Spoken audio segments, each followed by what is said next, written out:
Google Maps wanted me to go on a highway. I just went by a fire in the middle of the road. Missed my train because of it, and now I'm on hospital grounds. Traveling isn't always as glamorous as Instagrammers portray it to be, and especially today, everything just went wrong. However, among my entire trip traveling by train along the Mediterranean for 2 weeks, today was also one of the most memorable days of my journey. Today is one of those days that I'll remember my trip by, and holy would it be boring without moments like these. Hi, by the way, I'm Vigo, an 18-year-old adventurer. Over the past few days, I've experienced the ups and downs of traveling, exploring Barcelona, dipping my toes in the freezing cold ocean, and visiting a French medieval castle. Yesterday I was battling with a ton of burnout from traveling and ended up talking with an illegal immigrant for hours. I made it to the city of Avignon, where I'm planning to explore the whole city today with its many churches, castles, nature and a special bridge. That is before it all went really bad. This is episode 3. I hope you enjoy. I just woke up at a bed and breakfast in Avignon in the south of France. I made my coffee and looked for some breakfast. They put out some granola and some kind of long-lasting milk. Is this milk? I don't know. Yeah, if this is not milk, then I'm gonna be surprised. Alright, I'm now gonna try to plan my day, I guess. Alright, I think I have a plan now. I was kind of debating like staying here for one more night or going to Nice. But if I stayed here one more night, then I would probably have to skip Nice. But I just found a very cheap and seemingly very nice hostel in Nice. So I think I'm definitely gonna book that right away. It does take quite some time to get to Nice. And right now it's almost 11 o'clock already. But I think I can leave at about 6 o'clock tonight, I think. And then be there at about 10. And the hostel is very close to the station, and they have a 24-hour open front desk, so it should be perfect. I think I'm definitely gonna do that. Spoiler alert, that plan wouldn't actually stick for the day, but you'll get to see later on in this episode. What a lovely little place. I locked my room up and headed downstairs to return the keys.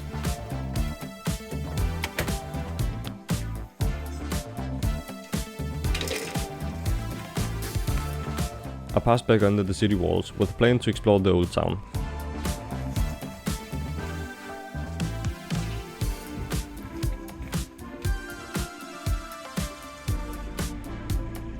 It's crazy how many churches there is in the city, but it's also like an old Pope city. In the next moment, I did actually also just stumble upon the old papal palace. And this palace is more than 700 years old. This is absolutely incredible. Wow. The way that this is all just carved into like a hill, that is amazing. Like, look at that arch. This is incredible.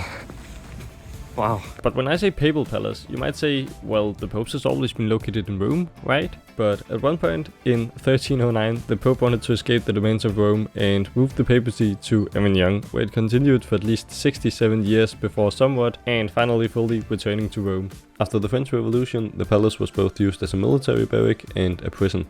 But I made my way up to the gardens just next to the palace. This looks like a road to heaven, I guess. I still just don't get how people have been able to build all these things. Like 700 years ago, and it's still standing. Are you mad? I'm considering visiting that castle, but it's a bit far away. But I think I'm definitely gonna go out on that bridge.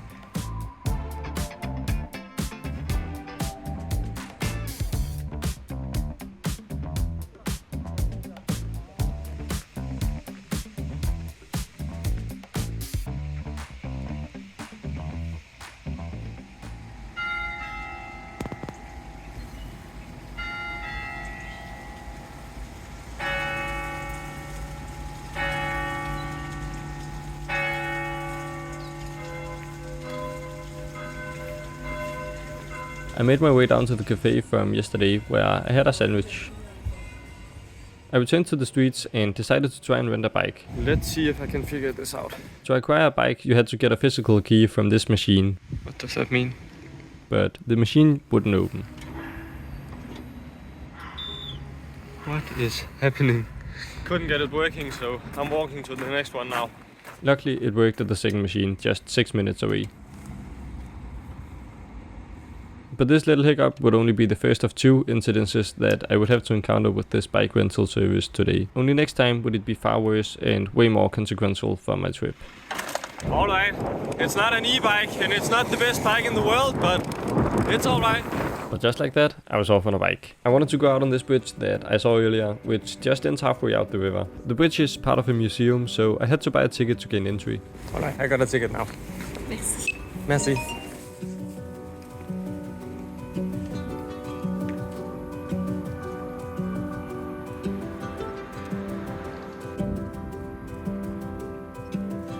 The tickets were €5 and that's not too bad, I think.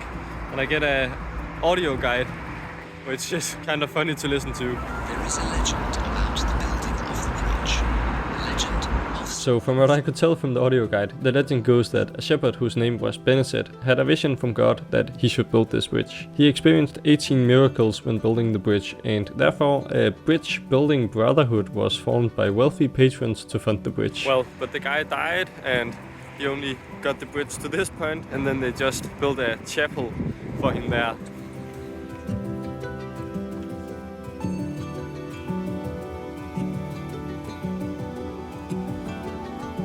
The shepherd was buried in this chapel, and after almost 500 years his body was removed, and his relics are now at this church, which is coincidentally located just next to my new favorite cafe downtown. This is where I've been eating for the past 2 days, and I only just found out.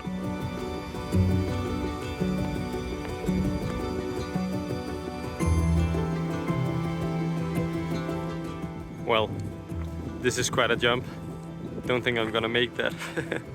Wow, that's crazy. The bridge just cuts off right there.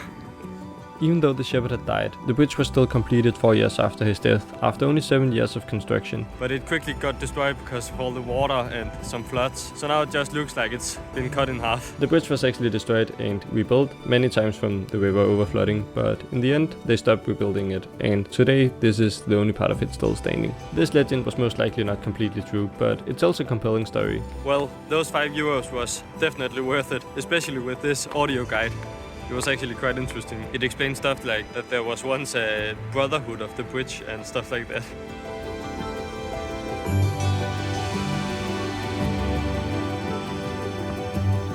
There's a whole museum down here. Those €5 was definitely well spent. This video is quite cool. It explains how they were able to build this before we even had architects and engineers and stuff like that, before that was even invented.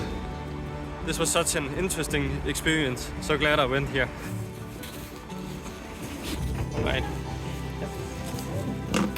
Merci. After having spoken at least 10% of my French vocabulary using only a single word, I settled up on the bike again and headed over the river to this nearby castle I had seen from the top of the gardens of the palace a few hours ago.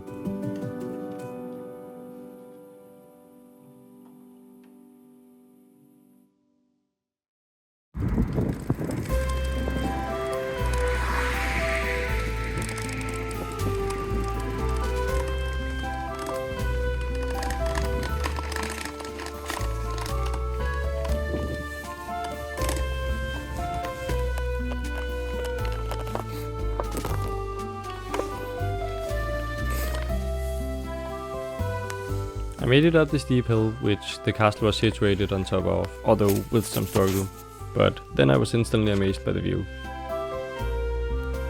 Wow, that mountain has snow on it. That's quite incredible. Wow, but look at this fortress. That is impressive. I think the tickets might be free because of my age.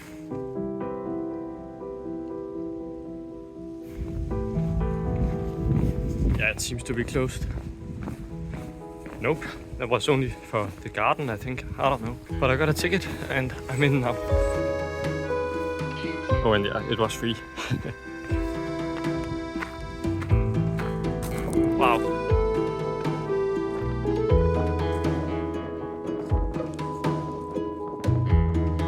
So it's not the biggest fortress in the world.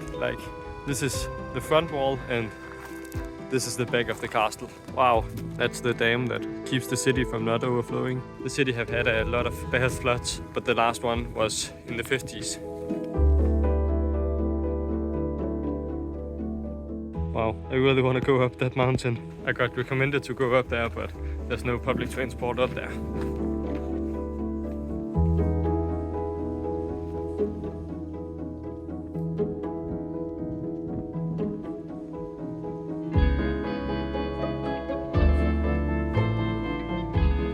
So this is the chapel of Notre Dame.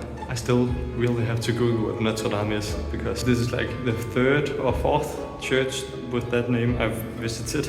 So this is Cathedral Notre Dame. I should probably look up what that means, because you know there's obviously also one in Paris called exactly the same. But I just found out that Notre Dame just means Our Lady, referring to Jesus' mother. So makes a lot of sense now. Well, I guess it's actually called Chapel de Belvedere. Le fort est transformé en prison royale. Lors de la seconde... I found an entrance into one of the towers of the castle wall, and this tower used to serve as a prison. This is crazy. This is like graffiti from prisoners of this tower from the year of 1589. It was really amazing that you were allowed to touch the graffiti that prisoners had carved into the rocks centuries ago. It's crazy to think about the fact that someone has made these marks like almost 500 years ago. Wow. This is like a board game that they carved into the stones while they were imprisoned. They even have the game right here. Like, that's pretty cool. Apparently some of this is like protest graffiti, like because of religion and stuff like that. Such a cool room. I headed up to the roof of the tower by this really narrow staircase.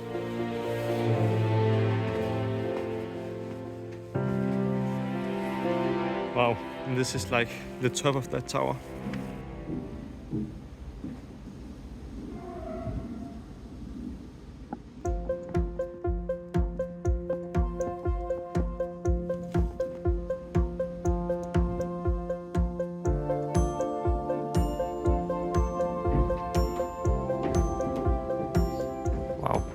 This really is the best view of this castle.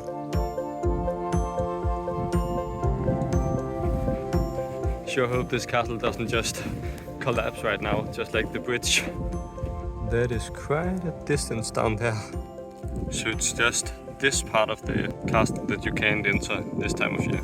10 out of 10 would recommend going here. There's almost no people here, and like it's free for quite a lot of people if you're under the age of 25 and you're citizens of the EU.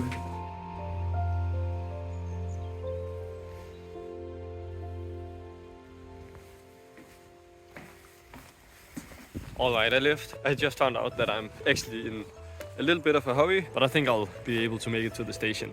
Alright, I'm skipping a bit in time right now. I got in a hurry because I realized that the train wasn't departing from the main station. Yesterday when I arrived in Avignon, I did so at the central station. But I just discovered that the TGV high-speed trains to Nice doesn't stop in the city center, but at a station out in the suburbs directly on the opposite side of town from where I am. Instead of an 18-minute bike ride to the central station, I faced a 32-minute ride to the TGV station. I only just realized this 40 minutes before departure while still at the castle.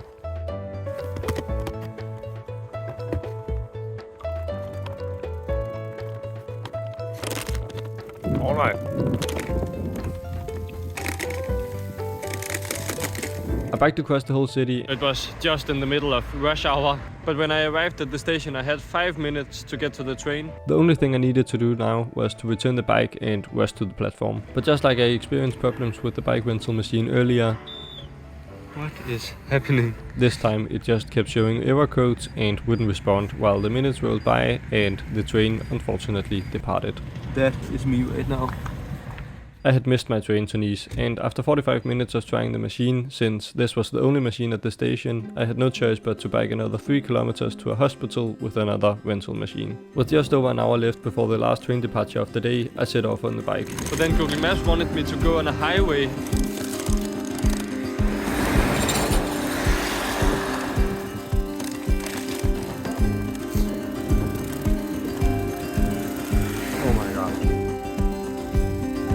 Oh my god. Are you kidding me? If I cannot... I don't think I can get through. Nope. This is a hospital. Google Maps literally wanted me to enter through a fenced-off hospital helipad. I drove around it and back into this weird neighborhood. There was like a fire. I just went by a fire in the middle of the road. And now I'm on hospital grounds. This seems weird. So far, 2 out of 3 machines I've tried today haven't worked, and if the machine at the hospital doesn't work, I'll have to bike all the way into the city center and somehow get back out to the TGV station all in the next hour to catch the last connection today to Nice. Whether this machine works or not will most likely determine if I'll be stranded in Avignon tonight or make it to Nice. If this doesn't work, I'm gonna be so mad.